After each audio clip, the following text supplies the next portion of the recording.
이 상태가 되면 살이 잘 찌지 않고 또 살이 잘 빠지고 요요가 잘 안 오는 그런 이상적인 체질이 되는 것입니다. 자, 우리의 결국 목표는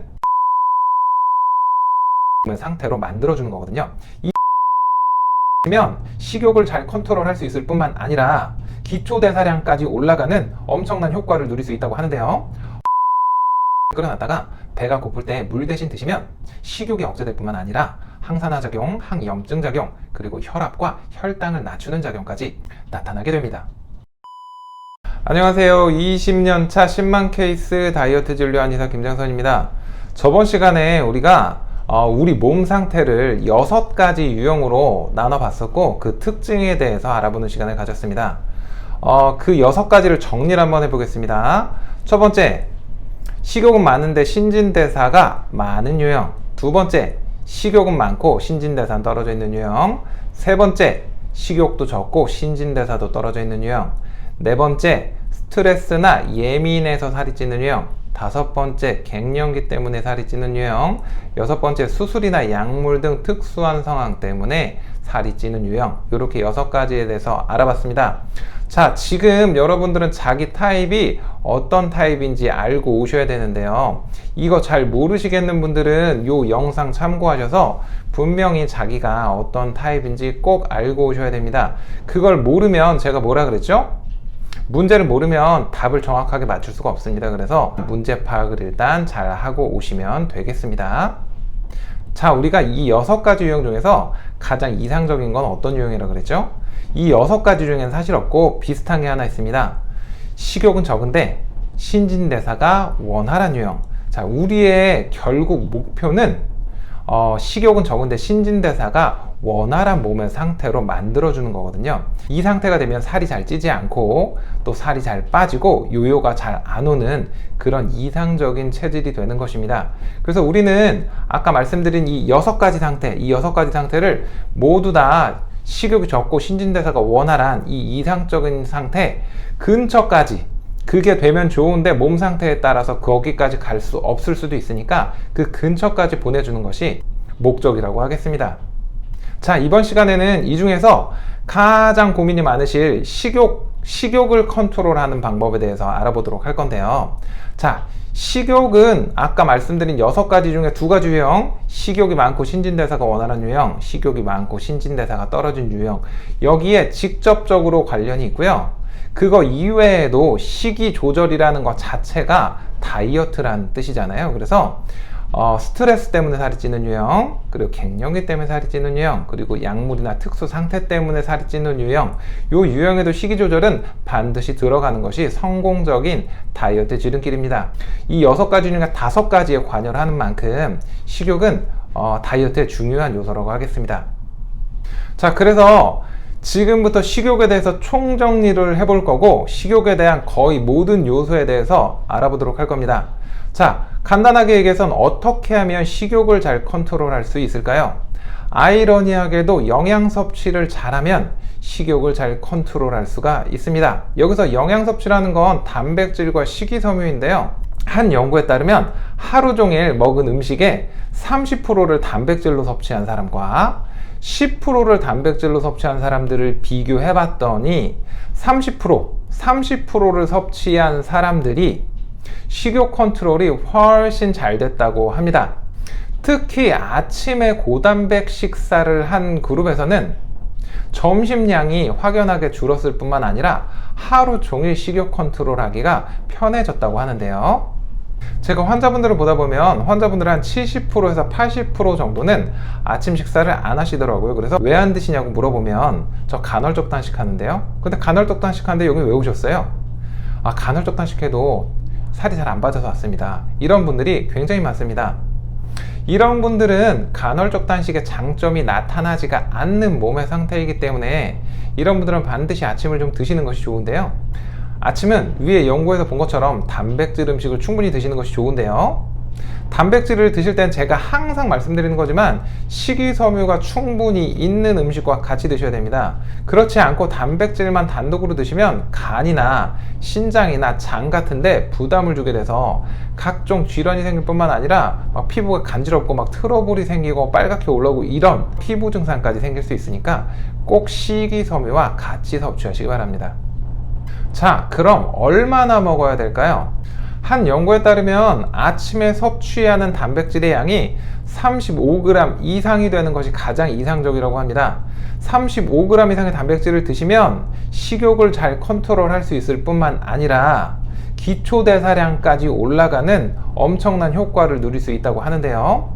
어떤 분들은 35g이면 계란 한 개네 라고 생각하시는 분들이 있는데, 그거는 계란 자체의 무게고요. 계란은 한 개당 한 6g에서 7g 정도의 단백질이 있습니다. 그래서 우리가 35g을 채우려면 계란을 한 6개에서 7개 정도 드셔야 하는데요. 제가 계란을 드실 때는 항상 식이섬유와 같이 드시라고 말씀을 드렸기 때문에 아침은 생각보다 풍부하게 드시는 습관을 기르는 것이 좋겠습니다. 계란은 꼭 삶은 계란이 아니어도 되는데요. 계란 후라이나 계란말이나 계란찜처럼 본인이 좋아하는 형식으로 드시면 좋고, 야채는 그냥 편하게 먹을 수 있는 방울토마토나 당근, 아니면 양배추, 오이 등 본인이 좋아하는 야채를 골라서 드시면 됩니다. 단 하나 강조해야 될 건, 야채는 갈아서 드시는 것이 별로 좋지 않습니다. 우리가 야채를 먹을 땐 식이섬유를 먹는 목적으로 드시는 건데, 야채를 갈거나 아니면 즙을 내서 먹거나 하면 식이섬유는 버리고 그 즙만 섭취하시는 거기 때문에 효과가 반이 떨어지는 게 아니고 제 생각에는 한 80~90% 떨어지는 것 같습니다. 그래서 야채는 꼭 익히거나 생으로 씹어서 드시기 바랍니다. 자, 계란을 우리가 예로 들었는데요. 아침에 계란이 싫다 하시는 분들은 닭가슴살이나 살코기를 야채와 같이 드시는 것도 괜찮은데요.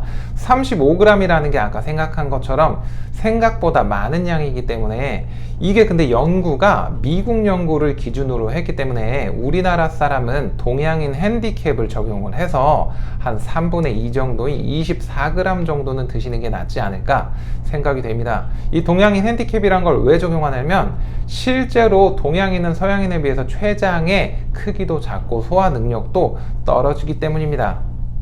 여담이지만 우리가 아침을 잘 안 먹는 이유가 제 생각엔 배달 음식을 너무 많이 드셔서이기도 합니다. 배달 음식을 많이 드셔서 속이 더부룩하기 때문에 아침을 또 안 먹게 되고, 그렇게 되니까 식욕 컨트롤이 더 안 되고, 저녁 때 되면 또 배달 음식을 폭식하게 되고, 그럼 더부룩해서 다음날 아침을 또 안 먹게 되는 이런 악순환이 펼쳐지는데요. 우리가 꼭 갓생을 사는 게 아니더라도 배달 음식을 안 먹기 시작하면 건강도 되찾을 수 있고, 돈도 아끼고, 살도 뺄 수 있는 일석삼조의 효과를 누릴 수 있습니다. 자, 아침을 이렇게 챙겨 먹는 이유가 꼭 식욕을 컨트롤하기 위해서도 있지만, 기초대사량을 높인다는 연구가 잘 밝혀져 있어서이기도 한데요. 미국의 펜실베니아 주립대의 연구에 따르면 아침을 먹은 사람이랑 안 먹은 사람이랑 비교를 해봤더니, 무작위로 했습니다. 무작위로 해봤는데 아침을 먹은 사람이 아침을 안 먹은 사람보다 기초대사량이 4%가 더 높았고, 혈당 수치도 안정이 됐으며, 폭식도 하지 않게 식욕을 조절하는 호르몬 수치도 안정됐다고 합니다. 이거보다 더 좋은 연구 결과가 있는데요. 오스트리아 비엔나 대학교에서 연구를 했었는데요. 이거는 아침을 다 드시긴 드셨습니다. 두 집단 아침을 다 먹었는데, 한 집단은 단백질이 풍부한 아침을 먹었고, 한 집단은 탄수화물이 풍부한 아침을 먹었습니다. 이렇게 비교를 해봤더니 여기서는 퍼센트 차이가 훨씬 커요. 단백질 음식을 아침으로 챙겨 먹은 집단이 탄수화물을 아침으로 챙겨 먹은 집단보다 10% 신진대사율이 높았고, 마찬가지로 혈당 수치도 안정됐으며 식욕을 조절하는 호르몬도 안정되어서 폭식을 하지 않는 경향이 있었다고 합니다. 자, 이거와 비슷한 실험을 여러분들도 바로 내일 실험을 해볼 수 있는데요. 아침을 안 드시는 분들은 아침에 식빵 한 조각을 먹고 출근을 해보세요. 그러면은 점심시간이 다가올수록 허기 짓는 게 훨씬 쉬워질 겁니다. 이건 저도 몇 번씩 실제로 실험을 해봤는데 실제로 그대로 나타나는 결과니까 한 번씩 해보셔도 좋을 것 같습니다. 자, 이렇게 아침을 든든하게 먹고 이제 점심을 먹을 시간이 됐습니다. 아침을 든든하게 고단백과 식이섬유로 먹었기 때문에 점심이 많이 땡기지 않을 수 있는데요. 점심 식사 때는 일반 식사를 하는 경우가 많기 때문에 반찬 위주로, 반찬 고기, 야채, 생선, 계란, 나물, 두부, 콩, 해조류, 견과류 이런 일반적인 반찬 위주로 드시고 밥이랑 밀가루 같은 탄수화물은 최대한 적게, 과일 포함해서 단 것은 최대한 줄여서 한번 드셔보시도록 합니다. 이렇게 아침을 고단백 식단으로 먹고 점심에 영양가 있는 음식을 먹게 되면 식욕 컨트롤이 잘 돼서 막 많이 식욕이 당기진 않을 텐데요. 식욕이 그래도 있으신 분들은 간식으로 편의점에서 삶은 계란이나 구운 계란, 아니면 방울토마토 같은 거 항상 도시락으로 싸갖고 다니면서 드시는 것도 좋겠습니다. 그래서 이런 방법을 사용해 봤는데도 식욕이 잘 안 떨어진다 하시는 분들은 식욕이 굉장히 왕성하게 항진되어 있는 것이기 때문에 특별한 방법을 좀 생각해 보셔도 되는데요. 고삼이라는 한약재가 있습니다. 이 고삼은 옛날부터 항염증과 항산화작용이 뛰어나고 위열을 낮춰서 식욕을 억제하는데 효과를 지닌 한약재입니다. 그래서 이 고삼을 가지고 차를 끓여놨다가 배가 고플 때 물 대신 드시면 식욕이 억제될 뿐만 아니라 항산화작용, 항염증 작용, 그리고 혈압과 혈당을 낮추는 작용까지 나타나게 됩니다. 2013년 동물 연구에 따르면 고삼을 투여한 동물들은 포만감 중추에 영향을 끼쳐서 식욕이 줄고 체중이 줄어들었다고 합니다. 그래서 2015년에는 사람을 대상으로 실험을 했는데 마찬가지로 8주 후에 식욕이 줄고 포만감이 늘어나면서 체중이 줄고 그것뿐만 아니라 혈압과 혈당까지 낮아지는 결과를 가졌습니다. 2018년에는 무작위로 메타 분석을 해봤는데요. 이것도 먼저 연구와 마찬가지로 식욕이 감소하고 체중이 줄고 혈당과 혈압이 안정됐다고 보고되었습니다. 그래서 식욕 조절이 많이 힘드신 분들은 식욕이 많이 돋을 때 고삼을 우려놨다가 물 대신에 섭취하시는 것도 한 가지 방법이라고 하겠습니다. 자, 이제 저녁이 됐습니다. 이제 집에 왔더니 긴장이 풀리고 스트레스가 없어지면서 배가 갑자기 고프고 허기가 집니다. 그래서 우리는 핸드폰을 열어서 오늘은 떡볶이를 먹을지 치킨을 먹을지 주문하려고 하는데 이렇게 하시면 안 됩니다. 앞으로 이제 습관은 집에 왔는데 허기가 진다 하면 허기진 거를 마른 김으로 때우시는 걸로 시작하셔야 됩니다.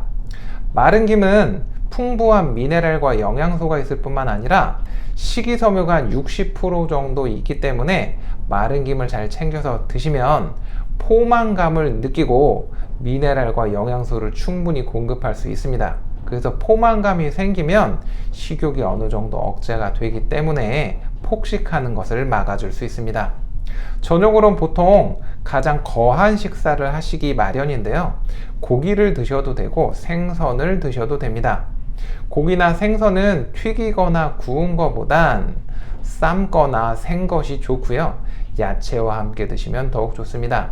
거기다가 두부를 좋아하시는 분들은 두부 요리를 곁들이셔도 되는데요. 내가 만약에 식욕 억제가 많이 되고 해서 꼭 거하게 저녁을 안 드셔도 되는 분들은 저녁 식사를 두부 요리로 간단하게 하시는 것도 좋습니다. 두부는 영양가가 풍부하고 위에 부담을 주지 않으면서도 포만감을 충분히 주는 좋은 음식입니다. 자, 이렇게 해서 우리는 먹는 것으로 식욕을 억제하는 방법에 대해서 알아봤는데요.